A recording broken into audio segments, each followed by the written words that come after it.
నమస్తే, welcome to Andhraprabha. నేను మీ Durga Prasad. BRS ప్రభుత్వ పాలనలోనే రైతుల ఆత్మహత్యలు ఎక్కువ జరిగాయన్నారు సీఎం రేవంత్ రెడ్డి. పంట నష్టపరిహారం ఇవ్వలేదు సరికదా, రైతు బీమా పథకం కూడా పెట్టలేదన్నారు. పంటలను మద్దతు ధర కల్పించడంలో ఫెయిల్ అయ్యారని తెలిపారు. ఆ వివరాలు అన్నిటిని బయటపెట్టి అక్కడికి ప్రత్యక్షంగా ప్రజలకు చూపించడానికి పోతే పోలీసులను పెట్టి నిర్బంధించి అరెస్టులు చేసిండ్రు అధ్యక్ష. అది వాళ్ళ నిర్బంధ నిరంకుశ పాలన. వాళ్ళు రైతులందరినీ వరి వేసుకోవద్దు, వరి వేసుకుంటే ఉరేసుకున్నట్టు అని చెప్పి వాళ్ళ ఫామ్ హౌస్లో మాత్రం 150 ఎకరాలలో వరి పండించడం ద్వారా ఈ తెలంగాణ రైతాంగానికి ప్రభుత్వం ఏ సందేశాన్ని ఇవ్వదలుచుకున్నది? ఈరోజు ఏ మొహం పెట్టుకొని ఇక్కడికి వచ్చి మా కొత్తగా వచ్చిన ప్రభుత్వాన్ని ఏమీ చేయలేదని అప్పుడే నిలదీస్తున్నారో మీరు ఒక్కసారి ఆలోచన చేయండి అధ్యక్ష.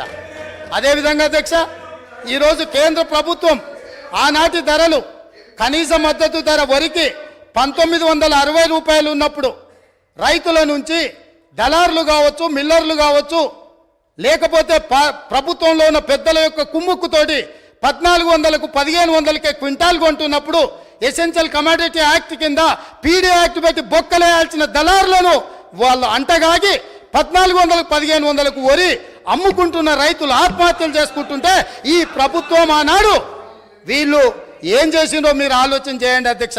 ఇదే కాదు, తడి పేరు మీద, తాలు పేరు మీద క్వింటాల్కు 10 కిలోలు తుట్టి తీసి రైతులను దోసుకుంటుంటే, అహర్నిశలు అహోరాత్రులు కష్టపడ్డ రైతు పండించిన వరిని దోపిడీ చేస్తుంటే, తుట్టి పేరు మీద, తాలు పేరు మీద తీస్తుంటే, ఒక్కరోజైనా ఈ ప్రభుత్వం ఆ రైతులకు జరుగుతున్న అన్యాయం మీద ఈ మంత్రులు ఎవరైనా క్షేత్రస్థాయిలో పర్యటన చేసి ఈ విధంగా దోపిడీ చేస్తున్న వాళ్ళని నిలదీయడానికి ప్రయత్నం చేసిందా అని నేను అడుగుతున్న అధ్యక్ష మీ ద్వారా.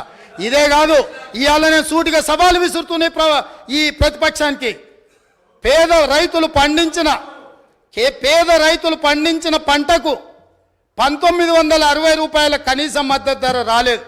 కానీ ఫామ్ హౌస్లో పండించిన వడ్లకు 4250 రూపాయలకు క్వింటాల్ దాకా వాళ్ళు అమ్మిన్ రాలేదా? అక్కడ ఫామ్ హౌస్లో పండించిన వడ్లు బంగారమా? ఇవాళ ఎవరిచ్చిండ్రో లెక్కలు చెప్తా, చెప్పమంటే ఆ పేరు కూడా చెప్తా. ఎవరిచ్చిండ్రో, వాళ్ళకి చేరిన లబ్ధి ఏందో మీరు విచారణకు సిద్ధంగా ఉంటే ఇవాళ నేను విచారణకు ఆదేశిస్తా అధ్యక్ష.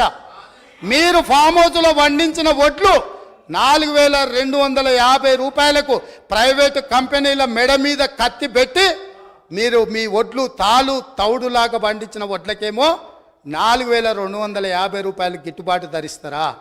ఇవాళ నా తెలంగాణ రైతాంగం కష్టపడి పండించిన పంటకు 1400-1500 రూపాయలు ఇస్తారా?